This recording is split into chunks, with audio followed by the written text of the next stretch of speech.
चिराग पासवान ने सीएम नीतीश कुमार को दलित विरोधी बताया है। उन्होंने कहा कि नीतीश सरकार दलितों को टारगेट किया जा रहा है। नीतीश सरकार में चिराग पासवान अररिया के फुलकाहा थाना क्षेत्र के अचरा गांव में सामूहिक दुष्कर्म पीड़िता नाबालिग छात्रा के परिजनों से मिलने पहुंचे थे। उन्होंने घटना पर दुख व्यक्त करते हुए कानूनी लड़ाई में हर संभव मदद का भरोसा दिया। साथ ही फरार आरोपियों को जल्द गिरफ्तार कर फांसी की सजा देने की मांग की है।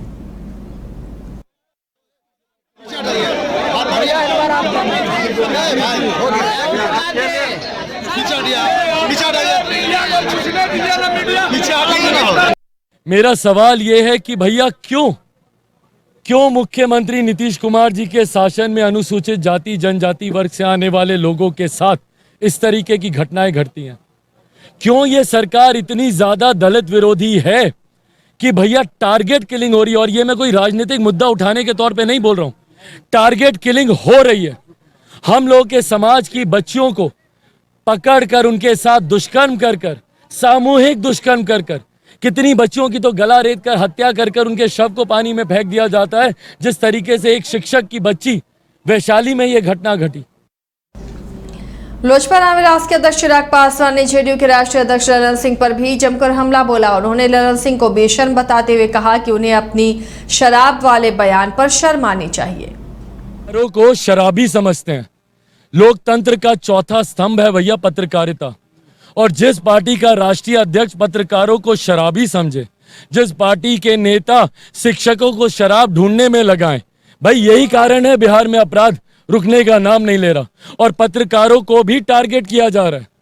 जमुई में भी अभी घटना घटी, वहां पे भी कल मैं गया था। जिस तरीके से गोकुल जी उनको जिस तरीके से गोली से मार दिया गया, ये जिस तरीके से जो लोग इनके खिलाफ अपने अधिकार की आवाज उठाना, अपने हक की आवाज उठाने का काम करते हैं, उन सबको टारगेट करने को कर मारने का ये लोग काम करते हैं।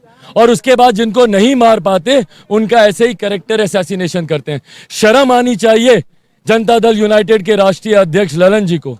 पत्रकार चौथा स्तंभ है लोकतंत्र का। अगर आप पत्रकारों के ऊपर इस तरीके से आरोप लगा रहे हैं तो आप लोकतंत्र पे आरोप लगा रहे हैं। अगर आपकी यही सोच है, यही नीयत है, तो सबसे पहले इनको राजनीति छोड़ देनी चाहिए, क्योंकि ऐसे लोगों की राजनीति में कोई जगह नहीं है। चिराग पासवान ने पत्रकारों से बातचीत के दौरान कहा कि वे उस व्यक्ति के पुत्र हैं जिन्हें मौसम वैज्ञानिक के नाम से जाना जाता था, और आज वे एक और भविष्यवाणी कर रहे हैं कि 1 साल के अंदर बिहार में राष्ट्रपति शासन लग जाएगा। भैया बहुमत साबित करके क्या होगा? जब आप जनता का बहुमत खो चुके हैं तो विधानसभा में बहुमत साबित कर लिख के ले लीजिए। भैया मौसम वैज्ञानिक का बेटा हूं, उनको राजनीतिक मौसम वैज्ञानिक कहा जाता था। मैंने पहले भी इस बात को कहा था कि बहुत जल्द एनडीए छोड़कर मुख्यमंत्री नीतीश कुमार वापस महागठबंधन में जाएंगे, वो गए। आज मैं फिर कहता हूं कि बहुत जल्द 8 महीने साल भर के भीतर बिहार में राष्ट्रपति शासन लागू होगा। जिस अराजकता का माहौल बन गया है, बिहार में राष्ट्रपति शासन लागू होगा और बिहार मध्यवर्ती चुनाव की ओर अग्रसर होगा।